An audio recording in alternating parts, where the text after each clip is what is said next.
আসলে এই নূরজাহান বেগমকে কেন্দ্র করে দেখেন, একটু এই যে সেন্সটা একটু বোঝার চেষ্টা করেন। এই ছেলেটা ও কিন্তু ছাত্র, এখন রিক্সা চালাচ্ছে। ও বললো, ও আমাকে যেটা বললো যে ও লেখাপড়া শিখবে না, ও রিক্সা চালাই খাবে, ও রিক্সা চালিয়ে মার হাতে 500 টাকা তুলে দেবে, এতেই ওর শান্তি। আমি আপনাদেরকে বোঝাতে পারবো না যে একজন শিক্ষিত মানুষ, ওকে তো আসলে আমরা কিছু বোঝাতে পারবো না, পারবো? কারণ ও তো সমাজের এলিট শ্রেণীর মানুষ, ওকে আমরা কি বুঝাবো?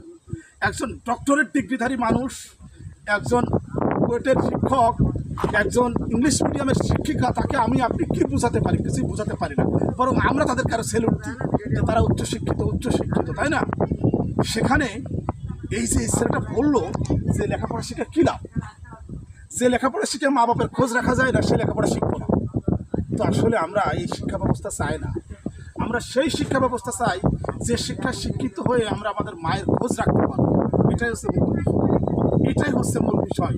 এটাই আমাদেরকে বুঝতে হবে, এটাই বোঝা উচিত। তো অসংখ্য ধন্যবাদ ভাইয়া, তুমি একদম সঠিক কাজ করেছো, ঠিক আছে। তবে আমি তোমাকে একটা সাজেশন দিতে পারি যে এ লেখাপড়ার দোষ না, আমাদের সিস্টেমের হয়তো দোষ থাকতে পারে। তোমাকে কোরআন শিখতে হবে, হাদিস শিখতে হবে। কোরআন, হাদিস এবং ইসলামিক শিক্ষা যদি তোমার মধ্যে থাকে, তুমি যত বড় শিক্ষিত হও না কেন, মানে যদি কোরআন হাদিসের শিক্ষা যদি ভিতরে না থাকে, তাহলে তুমি তোমার মা বাপের প্রতি দায়িত্ব কর্তব্য পালন করতে পারবা না, কারণ এই জ্ঞান তোমার মধ্যে থাকবে না।